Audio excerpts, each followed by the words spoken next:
ہرقل شاہ روم نے قریش کے قافلے میں ایک آدمی بلانے کو بھیجا، اور اس وقت یہ لوگ تجارت کے لیے ملک شام گئے ہوئے تھے، اور یہ وہ زمانہ تھا جب رسول اللہ صلی اللہ علیہ وسلم نے قریش اور ابو سفیان سے ایک وقتی عہد کیا ہوا تھا۔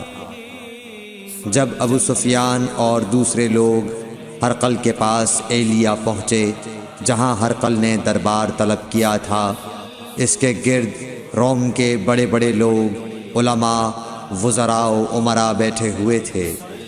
ہرقل نے ان کو اور اپنے ترجمان کو بلوایا، پھر ان سے پوچھا کہ تم میں سے کون شخص مدعی رسالت کا زیادہ قریبی عزیز ہے؟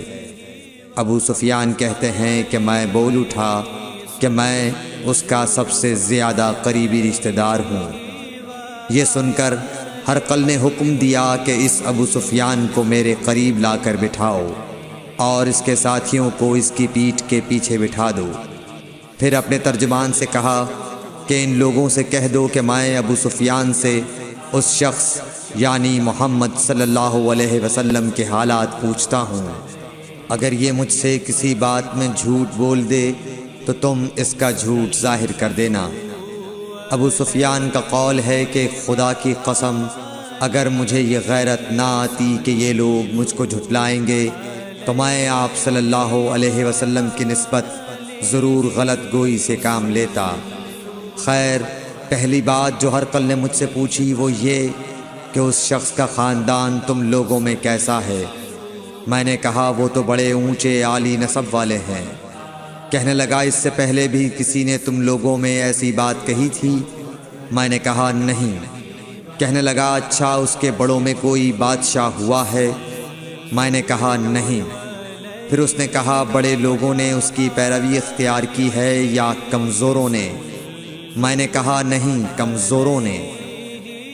پھر کہنے لگا اس کے تابعدار روز بڑھتے جاتے ہیں یا کوئی ساتھی پھر بھی جاتا ہے؟ میں نے کہا نہیں۔ کہنے لگا کیا اپنے اس دعوی نبوت سے پہلے کبھی کسی بھی موقع پر اس نے جھوٹ بولا ہے؟ میں نے کہا نہیں، اور اب ہماری اس سے صلح کی ایک مقررہ مدت ٹھہری ہوئی ہے، معلوم نہیں وہ اس میں کیا کرنے والا ہے۔ ابو سفیان کہتے ہیں میں اس بات کے سوا اور کوئی جھوٹ اس گفتگو میں شامل نہ کر سکا۔ ہرقل نے کہا کیا تمہاری اس سے کبھی لڑائی بھی ہوئی ہے؟ ہم نے کہا کہ ہاں۔ بولا پھر تمہاری اور اس کی جنگ کا کیا حال ہوتا ہے؟ میں نے کہا لڑائی ڈول کی طرح ہے، کبھی وہ ہم سے میدان جنگ جیت لیتے ہیں اور کبھی ہم ان سے جیت لیتے ہیں۔ ہرقل نے پوچھا وہ تمہیں کس بات کا حکم دیتا ہے؟ میں نے کہا وہ کہتا ہے کہ صرف ایک اللہ ہی کی عبادت کرو، اس کا کسی کو شریک نہ بناؤ، اور اپنے باپ دادا کی شرک کی باتیں چھوڑ دو، اور ہمیں نماز پڑھنے، سچ بولنے، پرہیزگاری اور صلہ رحمی کا حکم دیتا ہے۔ یہ سب سن کر پھر ہرقل نے اپنے ترجمان سے کہا کہ ابو سفیان سے کہہ دے کہ میں نے تم سے اس کا نسب پوچھا تو تم نے کہا کہ وہ ہم سے عالی نسب ہے، اور پیغمبر اپنی قوم میں عالی نسب ہی بھیجے جایا کرتے ہیں۔ میں نے تم سے پوچھا کہ دعوی نبوت کی یہ بات تمہارے اندر اس سے پہلے کسی اور نے بھی کہی تھی؟ تو تم نے جواب دیا کہ نہیں۔ تب میں نے اپنے دل میں کہا کہ اگر یہ بات اس سے پہلے کسی اور نے کہی ہوتی تو میں سمجھتا کہ اس شخص نے بھی اسی بات کی تقلید کی ہے جو پہلے کہی جا چکی ہے۔ میں نے تم سے پوچھا کہ اس کے بڑوں میں کوئی بادشاہ بھی گزرا ہے؟ تو تم نے کہا کہ نہیں۔ تو میں نے دل میں کہا کہ ان کے بزرگوں میں سے کوئی بادشاہ ہوا ہوگا تو کہہ دوں گا کہ وہ شخص اس بہانے اپنے آباء و اجداد کی بادشاہت اور ان کا ملک دوبارہ حاصل کرنا چاہتا ہے۔ اور میں نے تم سے پوچھا کہ اس بات کے کہنے یعنی پیغمبری کا دعویٰ کرنے سے پہلے تم نے کبھی اس کو دروغ گوئی کا الزام لگایا ہے؟ تم نے کہا کہ نہیں۔ تو میں نے سمجھ لیا کہ جو شخص آدمیوں کے ساتھ دروغ گوئی سے بچے وہ اللہ کے بارے میں کیسے جھوٹی بات کہہ سکتا ہے۔ اور میں نے تم سے پوچھا کہ بڑے لوگ اس کے پیرو ہوتے ہیں یا کمزور آدمی؟ تم نے کہا کمزوروں نے اس کی اتباع کی ہے۔ تو دراصل یہی لوگ پیغمبروں کے متبعین ہوتے ہیں۔ اور میں نے تم سے پوچھا کہ اس کے ساتھی بڑھ رہے ہیں یا کم ہو رہے ہیں؟ تم نے کہا کہ وہ بڑھ رہے ہیں، اور ایمان کی کیفیت یہی ہوتی ہے حتیٰ کہ وہ کامل ہو جاتا ہے۔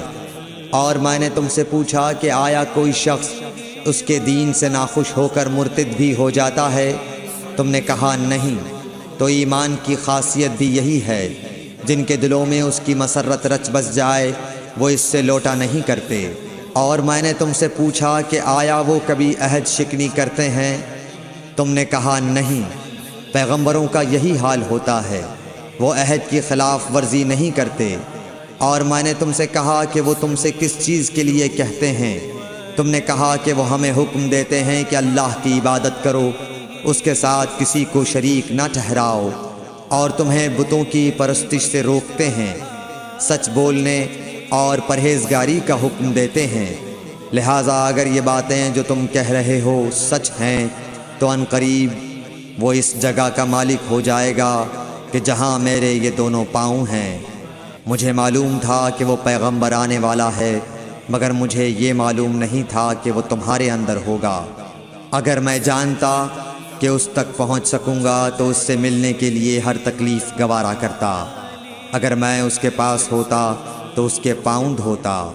ہرقل نے رسول اللہ صلی اللہ علیہ وسلم کا وہ خط منگایا جو آپ نے وحیہ کلبی رضی اللہ تعالیٰ عنہ کے ذریعے حاکم بصرہ کے پاس بھیجا تھا، اور اس نے وہ ہرقل کے پاس بھیج دیا تھا۔ پھر اس کو پڑھا تو اس میں لکھا تھا، اللہ کے نام کے ساتھ جو نہایت مہربان اور رحم والا ہے۔ اللہ کے بندے اور اس کے پیغمبر محمد صلی اللہ علیہ وسلم کی طرف سے یہ خط ہے شاہ روم کے لیے۔ اس شخص پر سلام ہو جو ہدایت کی پیروی کرے۔ اس کے بعد میں آپ کے سامنے دعوت اسلام پیش کرتا ہوں۔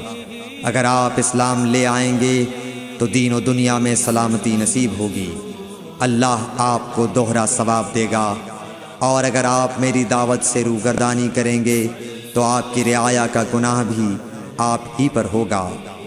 اور اے اہل کتاب، ایک ایسی بات پر آ جاؤ جو ہمارے اور تمہارے درمیان یکساں ہے، وہ یہ کہ ہم اللہ کے سوا کسی کی عبادت نہ کریں اور کسی کو اس کا شریک نہ ٹھہرائیں، اور نہ ہم میں سے کوئی کسی کو خدا کے سوا اپنا رب بنائے۔ پھر اگر وہ اہل کتاب اس کتاب سے منہ پھیر لیں تو مسلمانوں، تم ان سے کہہ دو کہ تم مانو یا نہ مانو، ہم ایک خدا کے اطاعت گزار ہیں۔ ابو سفیان کہتے ہیں، جب ہرقل نے جو کچھ کہنا تھا کہہ دیا اور خط پڑھ کر فارغ ہوا تو اس کے ارد گرد بہت شور و غوغا ہوا، بہت سی آوازیں اٹھیں اور ہمیں باہر نکال دیا گیا۔ تب میں نے اپنے ساتھیوں سے کہا کہ ابو کبشہ کے بیٹے حضرت صلی اللہ علیہ وسلم کا معاملہ تو بہت بڑھ گیا۔ دیکھو تو اس سے بنی اصفر روم کا بادشاہ بھی ڈرتا ہے۔ مجھے اس وقت سے اس بات کا یقین ہو گیا کہ حضور صلی اللہ علیہ وسلم ان قریب غالب ہو کر رہیں گے، حتیٰ کہ اللہ نے مجھے مسلمان کر دیا۔ راوی کا بیان ہے کہ ابن ناطور ایلیا کا حاکم ہرقل کا مصاحب اور شام کے نصارہ کا لاٹ پادری بیان کرتا تھا کہ ہرقل جب ایلیا آیا ایک دن صبح کو پریشان اٹھا تو اس کے درباریوں نے دریافت کیا کہ آج ہم آپ کی حالت بدلی ہوئی پاتے ہیں، کیا وجہ ہے؟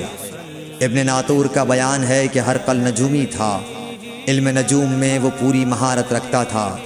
اس نے اپنے ہم نشینوں کو بتایا کہ میں نے آج رات ستاروں پر نظر ڈالی تو دیکھا کہ ختنہ کرنے والوں کا بادشاہ ہمارے ملک پر غالب آ گیا ہے۔ بھلا اس زمانے میں کون لوگ ختنہ کرتے ہیں؟ انہوں نے کہا کہ یہود کے سوا کوئی ختنہ نہیں کرتا، سو ان کی وجہ سے پریشان نہ ہوں۔ سلطنت کے تمام شہروں میں یہ حکم لکھ بھیجیے کہ وہاں جتنے یہودی ہوں سب قتل کر دیے جائیں۔ وہ لوگ انہی باتوں میں مشغول تھے کہ ہرقل کے پاس ایک آدمی لایا گیا جسے شاہ غسان نے بھیجا تھا۔ اس نے رسول اللہ صلی اللہ علیہ وسلم کے حالات بیان کیے۔ جب ہرقل نے سارے حالات سن لیے تو کہا کہ جا کر دیکھو وہ ختنہ کیے ہوئے ہے یا نہیں۔ انہوں نے اسے دیکھا تو بتلایا کہ وہ ختنہ کیا ہوا ہے۔ ہرقل نے جب اس شخص سے عرب کے بارے میں پوچھا تو اس نے بتلایا کہ وہ ختنہ کرتے ہیں۔ تب ہرقل نے کہا کہ یہی محمد صلی اللہ علیہ وسلم اس امت کے بادشاہ ہیں جو پیدا ہو چکے ہیں۔ پھر اس نے اپنے ایک دوست کو رومیہ خط لکھا اور وہ بھی علم نجوم میں ہرقل کی طرح ماہر تھا۔ پھر وہاں سے ہرقل حمص چلا گیا۔ ابھی حمص سے نکلا نہیں تھا کہ اس کے دوست کا خط اس کے جواب میں آ گیا۔ اس کی رائے بھی حضور صلی اللہ علیہ وسلم کے ظہور کے بارے میں ہرقل کے موافق تھی کہ محمد صلی اللہ علیہ وسلم واقعی پیغمبر ہیں۔ اس کے بعد ہرقل نے روم کے بڑے آدمیوں کو اپنے حمص کے محل میں طلب کیا اور اس کے حکم سے محل کے دروازے بند کر لیے گئے۔ پھر وہ اپنے خاص محل سے باہر آیا اور کہا، اے روم والو، کیا ہدایت اور کامیابی میں کچھ حصہ تمہارے لیے بھی ہے؟ اگر تم اپنی سلطنت کی بقا چاہتے ہو تو پھر اس نبی صلی اللہ علیہ وسلم کی بیعت کر لو اور مسلمان ہو جاؤ۔ یہ سننا تھا کہ پھر لوگ وحشی گدھوں کی طرح دروازوں کی طرف دوڑے مگر انہیں بند پایا۔ آخر جب ہرقل نے اس بات سے ان کی یہ نفرت دیکھی اور ان کے ایمان لانے سے مایوس ہو گیا تو کہنے لگا کہ ان لوگوں کو میرے پاس لاؤ۔ جب وہ دوبارہ آئے تو اس نے کہا، میں نے جو بات کہی تھی اس سے تمہاری دینی پختگی کی آزمائش مقصود تھی، سو وہ میں نے دیکھ لی۔ تب یہ بات سن کر وہ سب کے سب اس کے سامنے سجدے میں گر پڑے اور اس سے خوش ہو گئے۔ بالآخر ہرقل کی آخری حالت یہی رہی۔ صحیح بخاری حدیث نمبر 7۔